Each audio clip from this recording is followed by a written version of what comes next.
Terima kasih teman-teman sudah bersabar. Maaf, wifi di tempat kita turun naik, ada geluduk barusan, dan kita lanjut lagi informasinya tentang berita dunia, tentang geopolitik dunia, di mana saya yakin teman-teman saat ini membutuhkan informasi. Yang pertama tadi tentang Xi Jinping ketemu dengan 5 pemimpin negara-negara Asia Tengah, kemudian Sudan terjadi konflik horizontal antara First in Command atau Abdul Fattah Al-Burhan dengan Second in Command Dagalo.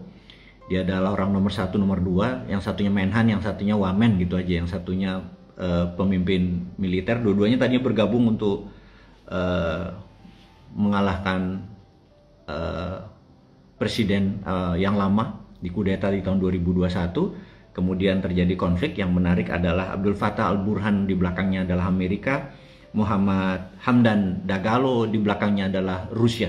Kita tahu di Sudan saat ini Rusia dengan Wagnernya sudah menguasai tambang-tambang emas di sana, dan sebagai gantinya Rusia memberikan pelatihan militer melalui Wagnernya. Dan sekali lagi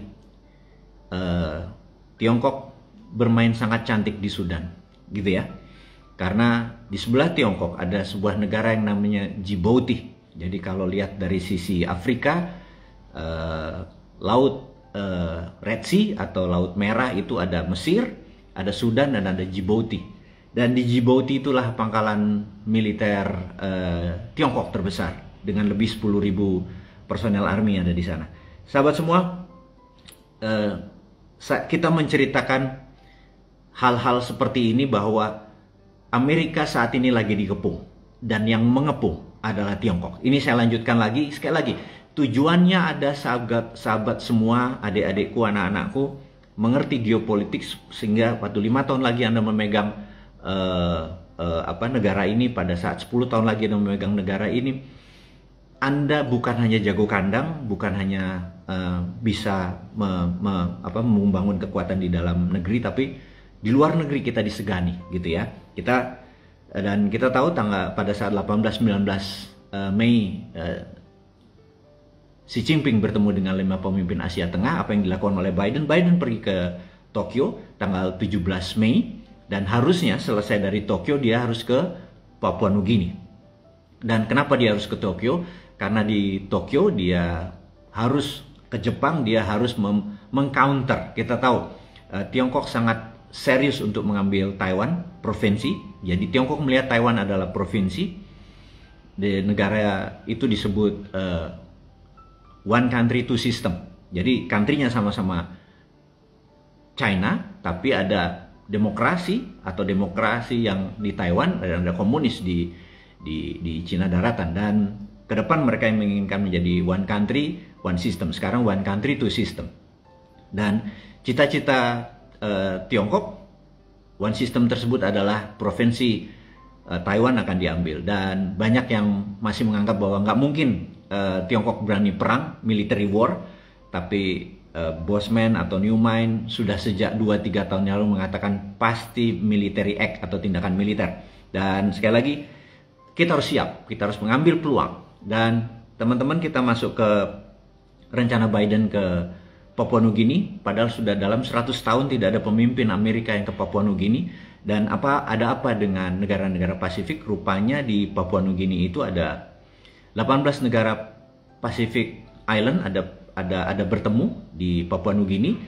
Rupanya Amerika hadir, memaksa dirinya hadir, karena mereka baru tahu bahwa di 18 negara Pasifik Selatan tersebut ada 2.000 proyek Tiongkok, 200-nya ada di Papua Nugini. Amerika Sekutu Barat kaget betapa cengkeramannya Tiongkok sudah masuk negara-negara Pasifik Selatan tersebut. Dan 2.000 proyek itu cukup banyak, dan alhamdulillah proyek Tiongkok di Indonesia baru 15.000 menurut Pak Luhut. Baru 15.000, luar biasa memang Tiongkok membantu perekonomian Indonesia. Jadi kita melihat secara geopolitik Amerika sangat cemas dengan kekuatan Tiongkok di negara Selatan Pasifik, sehingga tapi dia tidak jadi. Kenapa tidak jadi? Karena Di Amerika dia bisa kena impeach. Apa itu kena impeach? Kena mosi tidak percaya karena ceiling atau debt ceiling atau hutang dari negara dalam negeri Amerika sudah mencapai 31 triliun dolar, dan ini sudah 130% dari PDB-nya Amerika yang 25 triliun dolar ke 31 triliun dolar. PDB Amerika 25, hutangnya 31, udah ceiling, sudah 100%. Dan mau nggak mau negara Amerika per Juni ini tidak bisa membayar gaji karyawan atau APBN-nya tidak punya uang untuk biaya operasi. Tentunya yang dilakukan adalah Biden sebagai wakil dari Partai Demokrat mengharapkan ceilingnya tadi dinaikin dan berhutang lagi. Ingat ya, negara Amerika juga berhutang, dan saya tidak menentang dengan kalimat negara Amerika berhutang, tapi ingat, hutangnya Amerika adalah dalam US dollar. Sekali lagi ya, hutangnya Amerika dalam US dollar. Ini yang harus Anda tekankan, Anda ingatkan kepada mereka-mereka yang pejabat yang harus bilang utang Indonesia aman, utang Indonesia iya, tapi utang Indonesia kan dalam mata uang asing, sementara mata uang seperti Amerika utangnya pada dolarnya sendiri. Jadi kalau dia mau printing money terserah. Nah, di sini ada teori konspirasinya yang buat teman-teman dimanapun mohon dipertimbangkan bahwa di Papua New Guinea itu bersebelahan dengan Papua, dan apakah kehadiran Biden di sana adalah bagian dari rencana, karena kalau Amerika printing money lagi tentunya Amerika memerlukan nggak mungkin angin, nggak mungkin underlay-nya angin, jangan-jangan underlay-nya adalah underlay-nya adalah emas, dan emas yang paling terbaik tentunya emas di Freeport, di Oksibil, di sebelah Papua New Guinea. Dan apakah nanti ada rencana mereka untuk membuat seperti Timur Timur dulu? Saya pikir Indonesia harus melakukan banyak strategi, termasuk Anda sahabat semua, untuk mempelajari apakah benar Indonesia ini akan di Timur-Timurkan sekali lagi. Dan saya harap jangan. Inilah kita gunanya hari ini, kita masuk ke sosial media untuk membangkitkan, mengingatkan, menyadarkan siapapun itu tanpa meniat mendiskreditkan atau menyalahkan gitu ya. Ini semua sudah terjadi, jadi kita mengingatkan bahwa apakah skenario-nya Amerika nanti pada saat printing money adalah mengharapkan untuk Freeport itu emasnya adalah buat mereka, dan untuk itu mereka mengambil pulau Papua. Semoga jangan terjadi. Dan hal itu harus terus diingatkan. Jadi teman-teman, itu adalah berita dunia yang saya fokuskan, sehingga Anda bisa melihat betapa Tiongkok strateginya main di Ukraina dengan membantu Rusia. Tiongkok membangun aliansi dengan Asia Tengah. Tiongkok membangun di Djibouti, dengan Rusia mengambil Sudan. Kemudian Tiongkok bersiap-siap mengambil Taiwan, dengan gempuran terdekat adalah bersiap-siap dengan basis negara Pasifik Selatan. Jadi apapun itu, ini bermain cantik. Yang saya berharap Indonesia juga pemimpinnya kelak atau saat ini pun sudah sadar untuk bermain cantik. Misalnya bermain cantik tuh IKN itu powernya adalah tenaga nuklir misalnya, kayak gitu ya. Sehingga kita punya pengayaan nuklir, sehingga kita punya power plant berbasis nuklir, sehingga kita bisa direspek bahwa negara Indonesia pun bisa mengelola nuklir tersebut sebagai energi, atau sebagai alat deterrent atau alat tawar atau alat gentar gitu ya. Itu semua adalah tergantung dari sahabat semua mengingatkan pejabat sekarang, atau one day Anda nggak lama lagi mengendalikan negara ini, bisa mengingatkan semua orang, pejabatnya, dan termasuk diri Anda, termasuk diri saya, bahwa Indonesia udah wajib untuk punya power plant berbasis nuklir, terutama di IKN gitu ya. Jadi sahabat semua, kita akan masuk ke topik berita nasional. Sekali lagi, berita nasional kita tahu ada tadi berita dunia dalam beritanya sudah selesai, kita masuk ke berita nasional sekarang. Kita tahu ada kemungkinan besar paslon saat ini yang bertanding di 2024 adalah Pak Ganjar, sudah pasti karena firm PDIP-nya. Kemudian kedua adalah Pak Anies dengan Nasdem, Demokrat, dan PKS-nya.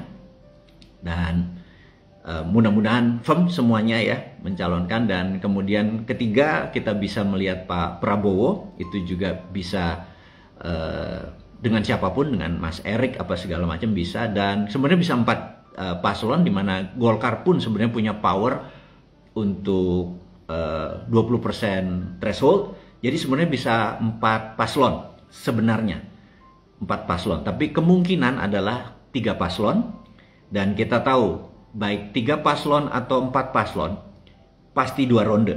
Ini sekedar mengingatkan sahabat semua. Ronde pertama adalah di bulan Februari, dan dengan berharap ada 50% plus 1. Kalau hal itu tidak tercapai, maka di bulan Mei ronde kedua.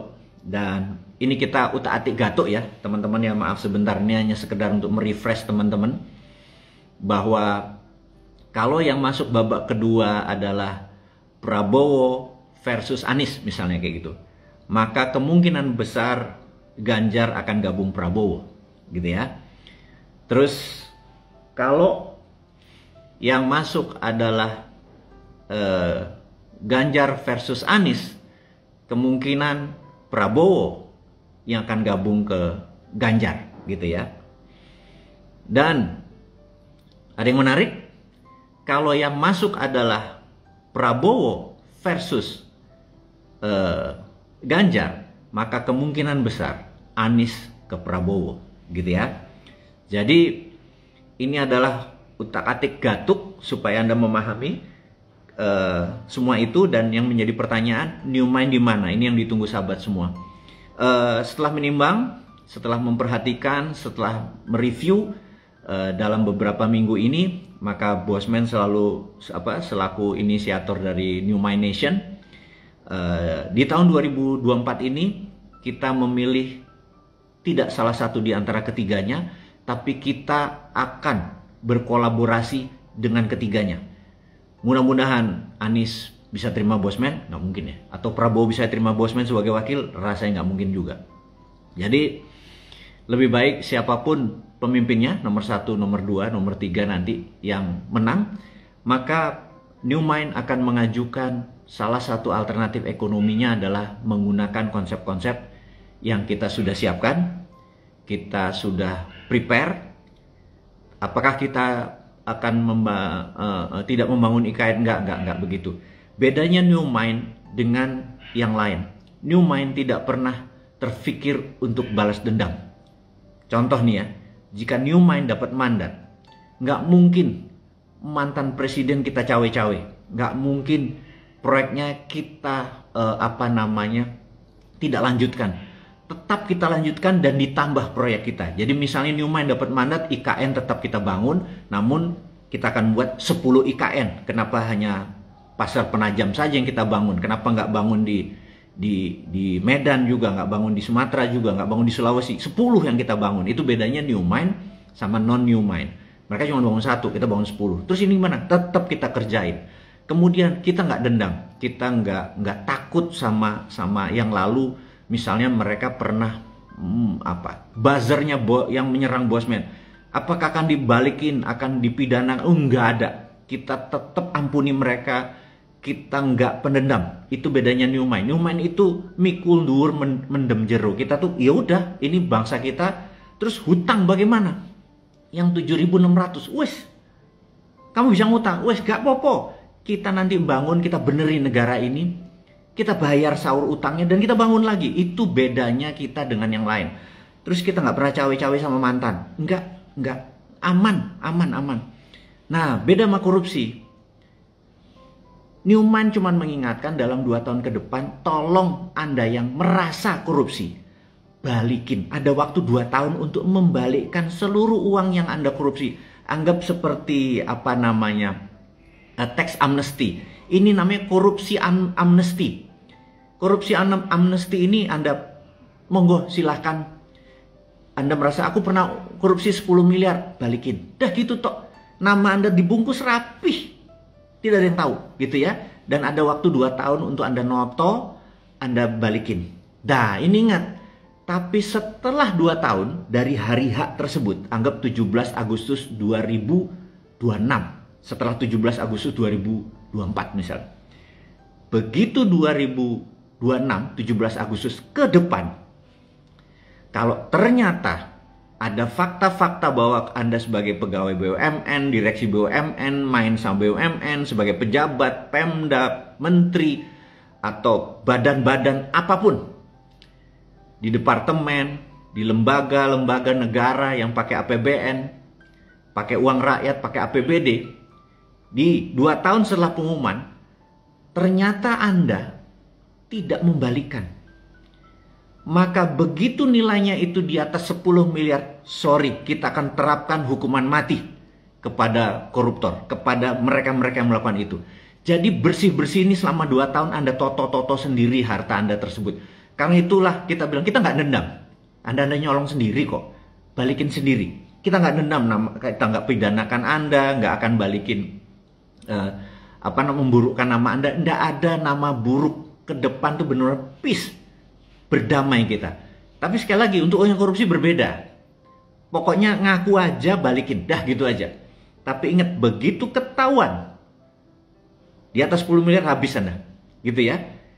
Di bawah 10 miliar, 1 sampai 10 miliar Anda penjara seumur hidup. Dan seluruh nama di KK, di kartu keluarga Anda, maaf, tidak boleh pakai fasilitas negara. Nggak boleh sekolah negeri, nggak boleh pakai RSUD, nggak boleh pakai apapun yang bersifat negara yang punya. Anda pakai swasta aja. Anda nggak boleh keluar negeri, Anda nikmati aja di dalam negeri ini. Karena itu sudah Anda beresi sendiri. Jadi kita tegas sekali urusan itu nanti. Sekali lagi, New Mind tidak penendam. Jadi kita nggak cawe-cawe di masa lalu, tapi yang korupsi Anda yang balikin. Jadi itu sangat jelas ya, posisi kita di 2024 kita berada netral, kita memilih yang menang, kita masukkan proposal kita untuk membangun negeri ini, bagaimana menggunakan e-rupiah misalnya, bagaimana menggunakan e-gold, bagaimana menggunakan membuat IKN menjadi the first digital capital, atau digital menggunakan blockchain. Begitu pakai blockchain, sistem pajak pakai blockchain, gemeter itu semua koruptor, gitu ya. Jadi itulah yang akan kita usulkan di tahun 2024 ke sana, siapapun negaranya. Dan ingat, di tahun 2029, saya declare dari sekarang, 2029 New Mind harus memegang mandat. Ini yang kita bilang kita tunda selama 5 tahun ke depan dengan sabar. Di 2029 New Mind masuk pasti. Itu saya garansi masuk, dan Anda semua adalah orang-orangnya tersebut, gitu ya. 2024 kita support siapapun itu yang akan membuat masa transisi yang tua-tua ini di era reformasi. Ingat ya, kita tahu selama 32 tahun itu Orde Baru berakhir di 2017-2018, kemudian dari 2017-2018 sampai sekarang selama 25 tahun itu adalah era reformasi. Dan ini adalah nanti nih 2024 sampai 2019 adalah masa transisi reformasi terakhir, karena kita menganggap reformasi doesn't work. Ini ngomongnya jelas. Karena ke depan doesn't work, bukan kemarin. Kemarin berhasil menumbangkan Orde Baru. Tapi secara ekonomi bisa dibilang belum terlalu berhasil. Contohnya adalah pembangunan ekonomi kita hanya 8,55% selama 25 tahun per tahunnya rata-rata. Bahkan 10 tahun terakhir hanya 5% alias turun. Tapi hutang naik 738%. Nggak apa-apa, hutang nggak masalah, karena nanti New Mind yang nyelesain. Nggak popo, wes aman-aman. Kita tahu cara mengendalikan negara ini, gitu ya. Jadi teman-teman, yang kita mau ingatkan adalah kita stay netral. Bagi Anda yang nyaman dengan Anies, monggo silahkan. Yang nyaman sama Pak Prabowo, monggo. Yang nyaman sama PDIP, monggo, gitu ya. Tetapi yang kita harapkan adalah kita sodok mereka untuk bisa menerima konsep New Mind atau New Mind Nation punya grand plan. Tidak merubah yang lama, tidak mengganti yang lama, tapi menambah instrumen-instrumennya. Jadi teman-teman, kita mengingatkan banyak hal kepada negara ini dan kita memberikan solusinya. Tadi solusi pertama adalah tidak dendam, gitu ya. Solusi berikutnya masalah hutang. Kita tahu hutang Indonesia katanya 7.600 triliun katanya. Tapi ada yang menarik, bahwa ternyata setelah kita hitung-hitung, hutang kita memang 7.600 triliun itu adalah merupakan 48% dari PDB. Karena PDB kita sekitar 16.000 triliun. Hutang kita 7.600 triliun. Dan menurut Undang-undang saya lupa 17 tahun 2003 saya lupa ya, bahwa PDB tidak boleh hutang, tidak boleh lebih 60% dari PDB.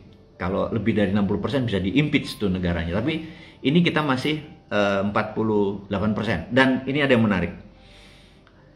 Setelah kita mereview, ternyata BUMN itu punya hutang 6.000 triliun. Ternyata BUMN itu memiliki hutang 6.000 triliun. Kenapa hutang BUMN tidak dimasukkan ke APBN? Ini sebuah pertanyaan yang mohon para pejabat negara menjawab gitu ya.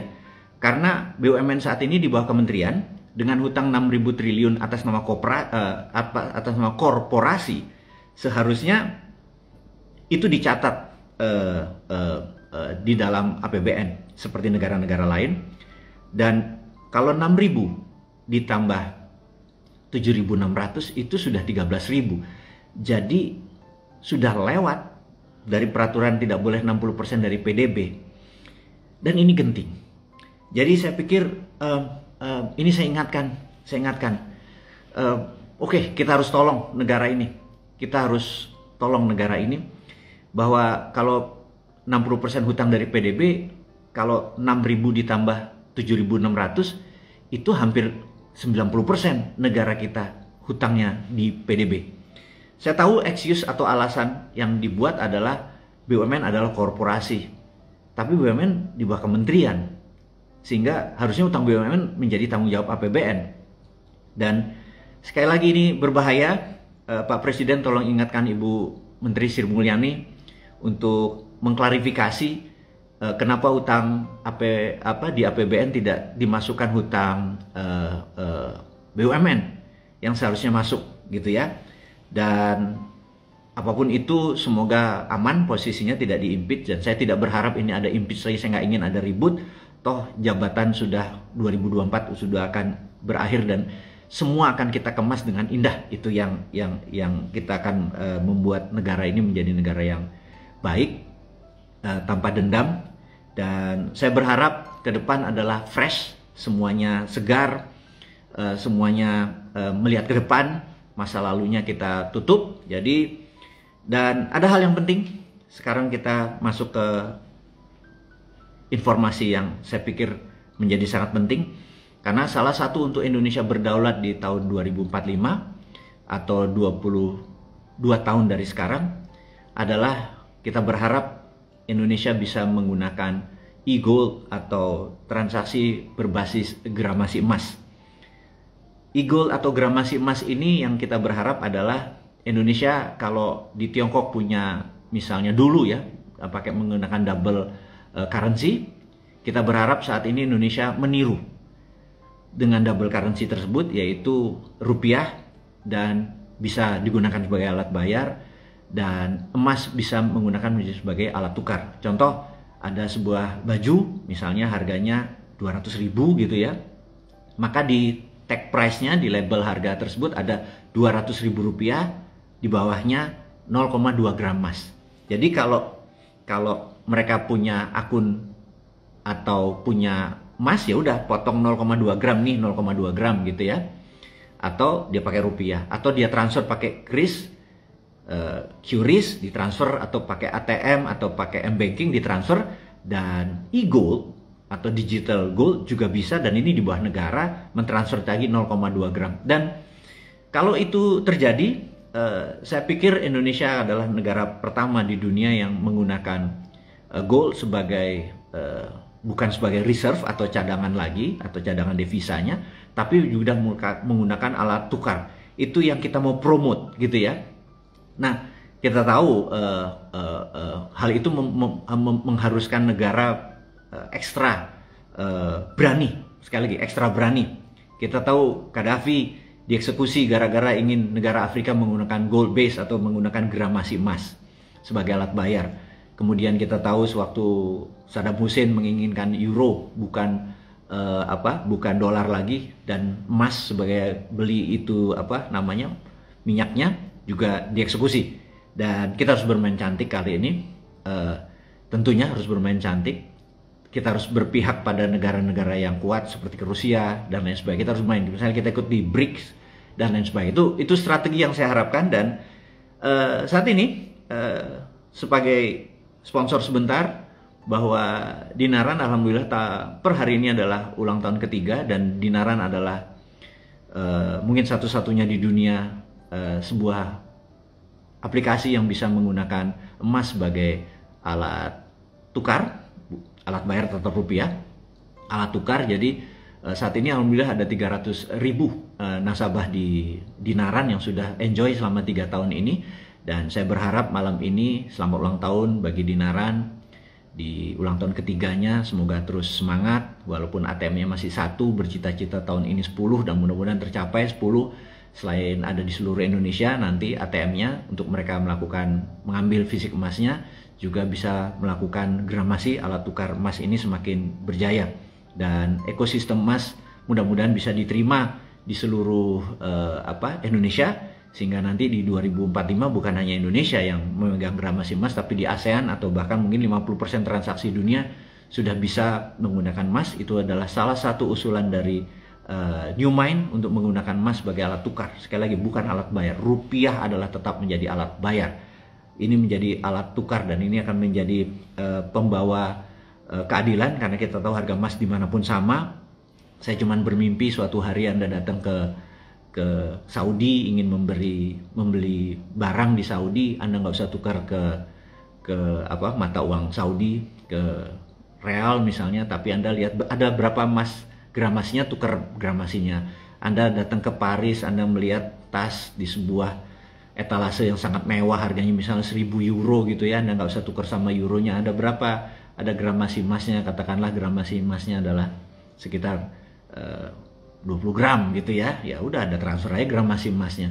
Dan emas di mana-mana sama, sehingga tidak ada lagi exchange, lagi perubahan-perubahan terhadap itu. Dan ini semua bisa terjadi kalau negara Indonesia berani mengambil perannya sebagai negara pertama di dunia yang menggunakan emas sebagai alat tukar. Dan sekali lagi, New Mind mengusulkan nanti di tahun 2024 ke sana, government-nya, ada pemerintahnya, misalnya Mas Anies atau Mas Prabowo, Pak Prabowo, itu bisa menggunakan instrumen ini sebagai salah satu alternatif. Emasnya jadi bisa menjadi alat simpan, bisa menjadi alat tukar, dan ini menarik sekali. Jadi alhamdulillah baru 3 tahun Dinaran berdiri.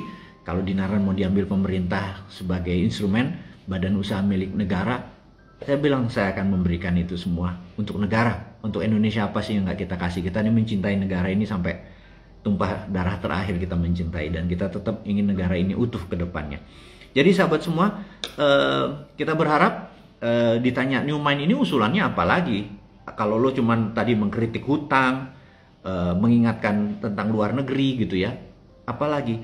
Ada yang menarik sahabat semua, mungkin ini di penghujung diskusi adalah kemarin saya bertemu sahabat saya yang lagi ngajar di Stanford University dan baru kembali diskusi sebentar, Pak Gita Wirjawan. Dia bilang dengan kalimat santai waktu itu, bro, lo tahu di zaman kita dulu berapa mahasiswa Indonesia di Amerika?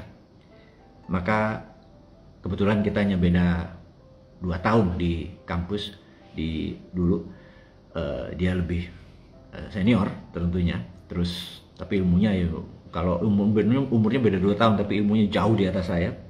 Saya bilang 16.000, saya bisa dengan cepat sekali menyebutkan angka itu di tahun 80-an akhir dan 90-an awal tuh saya bilang 16.000, karena saya aktif Permias waktu itu, Persatuan Indonesia Mahasiswa di Amerika Serikat. Dan dia bilang benar, lo tahu sekarang berapa? No idea, nggak tahu berapa. Nggak lebih 10.000 bro, 8.000-an. Oke. Mau kemana nih pembicaraan kita? Enggak. Gue tuh cuman merasa kalau Indonesia mau jadi global player, tiru India dan tiru Tiongkok. Kenapa India dan Tiongkok? India saat ini ada 200.000 mahasiswa India di Amerika. Ada 300.000 mahasiswa Tiongkok di Amerika. Dan itu baru sekarang, belum tahun-tahun kemarin karena 5 tahun. Dan yang menariknya, dari 8.000-an mahasiswa Indonesia itu 95% adalah bayar sendiri, tidak pakai beasiswa. Sementara yang dari India dan dari Tiongkok itu 80%-nya negara bayarin alias dapat beasiswa negara. Anda bisa bayangin, 10 tahun dari sekarang, Itu baru di Amerika loh, belum di Eropa, belum di negara-negara lain yang Tiongkok dan India kirim. Dua negara ini sangat serius membangun mindset negaranya, membangun kepintaran untuk bangsanya, dan itu dimodali. Kok Indonesia nggak melakukan hal itu? Dan disinilah saya langsung pikir, dan ada yang menarik, iya, orang Indonesia tuh yang 90%-nya itu social science, jadi belajarnya belajar social science, jadi seperti ilmu psikologi, manajemen gitu ya. Tidak belajar tentang science, bukan decoding, tentang bioengineering, tentang nuklir dan lain sebagainya. Jadi, dan sementara mereka itu yang belajar adalah science yang mereka masuk gitu ya, hal-hal yang social science itu ya minoritas. Ini bagi saya adalah sebuah informasi yang harus kita publikasi ke teman-teman semua. Dan bisa dibayangkan kalau setiap tahun ada 200.000 saudara kita selama 4 tahun ke negeri seberang belajar, dan terus selama 10 tahun balik ke Indonesia membangun karya-karyanya. Indonesia ya benar 10 tahun lagi menjadi global player. Tetapi sayang 5-10 tahun terakhir ini tidak dilakukan hal itu gitu. Di sini kita mau mengingatkan kepada pemerintah yang katanya nanti kita akan menjadi negara nomor 4 di dunia kekayaannya, tetapi jangan kekayaannya yang jadi nomor 4 saja, tapi powernya juga, efek gentarnya juga, efek produktivitasnya juga, karya-karyanya juga. Jadi jangan sekadar jadi market kita, negara kaya tapi jadi market karena tidak berdaulat. Kita nggak mau jadi negara market atau negara pasarnya orang kaya, negara-negara kaya, atau kita menjadi negara penyuplai bahan baku untuk negara kaya. Nggak mau juga gitu ya. Sekali lagi teman-teman, itu adalah sapaan di malam minggu. Kita lebih dari hampir 2000 nih kalau di total semuanya live. Jadi kita dapat rangkum di ujung acara ini adalah secara geopolitik. Anak-anak muda, sahabat semua, Anda harus ingat bahwa global players itu bermain dengan cantik. Xi Jinping main dengan cantik, Putin bermain dengan cantik, dan Amerika lagi terkobol-kobol negatif. Dan harusnya Indonesia ke depan, pilihlah pemimpin yang bisa membuat Indonesia menjadi global player. Saya nggak tahu apakah Ganjar bisa jadi global player Indonesianya, bisa ngomong ngelobi ke Papua Nugini, ngelobi ke Malaysia, atau Anies atau Pak Prabowo yang lebih gitu ya. Pilih mereka-mereka yang buat Indonesia jadi global player. Anda tahulah, saya nggak usah bilang bahwa pilih Prabowo atau pilih Anies atau pilih Mas Ganjar. Saya menyarankan pilihlah pemimpin bukan hanya benar ke depannya, tapi juga membuat Indonesia menjadi global player. Anda yang memilih itu siapa. Dan New Mind Nation terus di belakang siapapun yang menang. Kita memilih tidak oposisi yang ke depan ini. Kita akan support gitu ya. Kemudian kita mengingatkan bahwa untuk Indonesia menjadi global player, mindset dari teman-teman ini, kenapa nggak dibiayai negara untuk sekolah 3 atau 5 tahun atau minimum 2 tahun untuk ambil S2-nya di negeri seberang, dimanapun, lebih dari ratusan ribu selama 10 tahun ke depan, agar Indonesia bisa pikirannya terbuka, modern, dan bukan ilmu social science saja, bukan ilmu manajemen. Bukan jelek ilmu manajemen itu atau salah atau psikologi, bukan. Tetapi kita kurang orang yang harus melakukan ilmu science, teknologi, bioengineering, biochemical, yang ke depan ini banyak sekali tentang robotik, AI dan lain sebagainya yang kita kurang ahli-ahli decoding dan lain sebagainya. Jadi teman-teman, ahli coding dan lain sebagainya. Jadi kita berharap pemerintah sekarang bangun, dan kemudian untuk IKN kita tetap dukung IKN, dan kita nggak pernah bilang harus IKN tidak jalan, tapi kita kalau New Mind nanti dapat, kita sarankan ya bangun 5 jangan 1 gitu ya. Kalau kita tahu di tahun 30-an Amerika membangun infrastruktur lebih dari 20.000 kilometer. Pertanyaannya di tahun 30 Amerika ngutang sama siapa gitu ya. Terus di tahun 80-90 Tiongkok membangun 20.000 kilometer jalanan termasuk rel kereta api.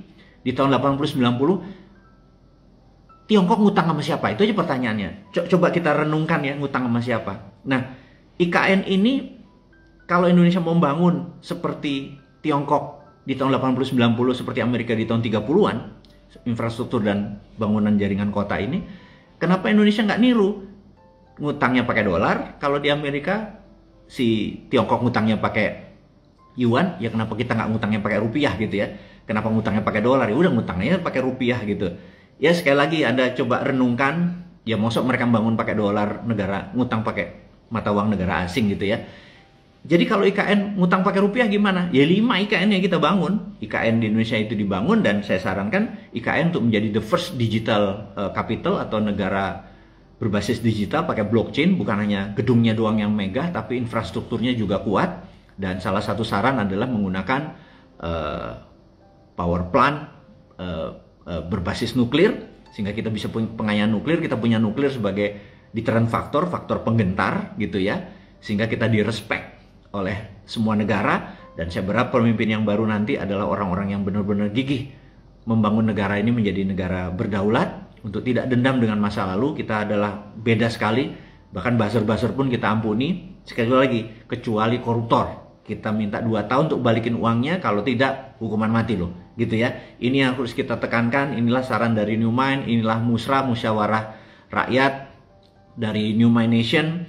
Dan akhir kalam, Dinaran yang berulang tahun ketiga, semoga teman-teman bisa mendownload aplikasi Dinaran dan portfolionya ketimbang ditaruh di tempat rupiah, mau sedikit ditaruh di emas, karena kita tahu dalam pertama kali dalam sejarah emas mencapai nilai tertinggi, salah satunya dikarenakan gelisahnya dunia akan resesi dan perang. Dan terakhir adalah kalau Amerika benar-benar mau printing money, Amerika nggak mungkin kali ini nggak pakai underlaying, kemungkinan akan pakai emas, sehingga harga emasnya akan bergerak naik. Sebelum itu naik, teman-teman sudah punya sedikit tabungan emas tersebut dan Anda bisa letakkan dimanapun. Akhirul kalam, terima kasih waktu Anda, sukses, sehat selalu. Mohon maaf lahir batin. Wassalamualaikum warahmatullahi wabarakatuh.